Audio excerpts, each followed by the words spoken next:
Alright everyone, it's time for Occult Literature, video number 392, Life and Power from Within. This is another Colville work, so keep in mind this is a person who's got the marginal Christian thing going on, but an overall occult broad interest, because he's also interested in the Rosicrucians, the Freemasons, he's a Theosophist.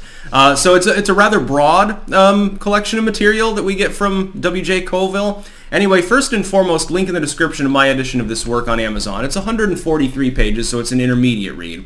Second and third links are to my books blogs. I got a couple more works by Colville, plenty of other material that's sort of intellectual occult bric-a-brac from that period.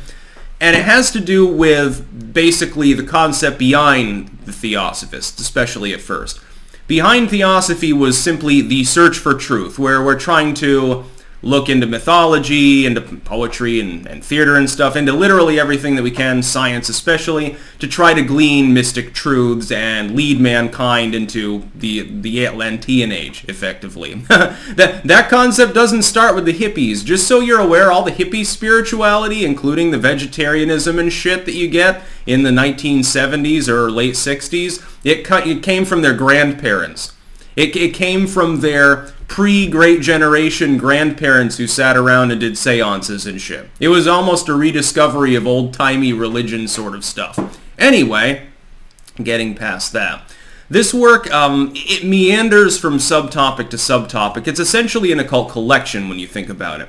So you hear about mediumship, that's covered, and uncritically. Just to be clear, later on they sort of walk it back with regards to the spirit wrappings and the, hocus pocus sort of crystal sort of thing. That was sort of abandoned by occultists by the 1920s because they realized they were getting pretty bad press because every single seance worker, every single scholar of spirits was exposed, sometimes by Harry Houdini, by the way, and it became untenable. Even if some of these people were genuine mystics, unfortunately, they were lumped in with 90% of them, which basically just made weird noises and tapped on the table with their foot. It talks about Swedenborg and certain other figures that in turn analyze these things. It also effectively talks about behavioral psychology, dreams and their purpose, the use of mental power. See, the mentalism aspect was big at this time in occultism.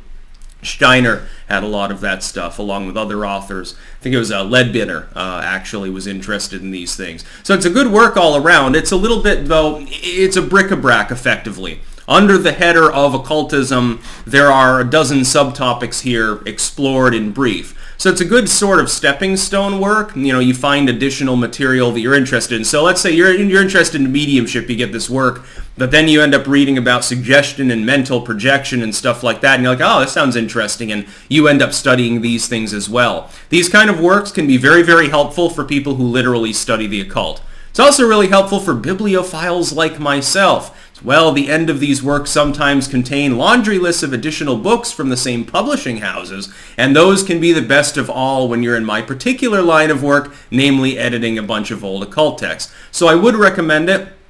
It's well written. Colville's a good author. He's got an interesting take on these things, although again, taking the medium side of things very seriously and without any grain of salt at all is at least amusing. So you've got that. Again, link in the description of my edition of this work on Amazon. Second and third links are to my books blogs. I think that a lot of people would enjoy this one. That's about all. Peace out.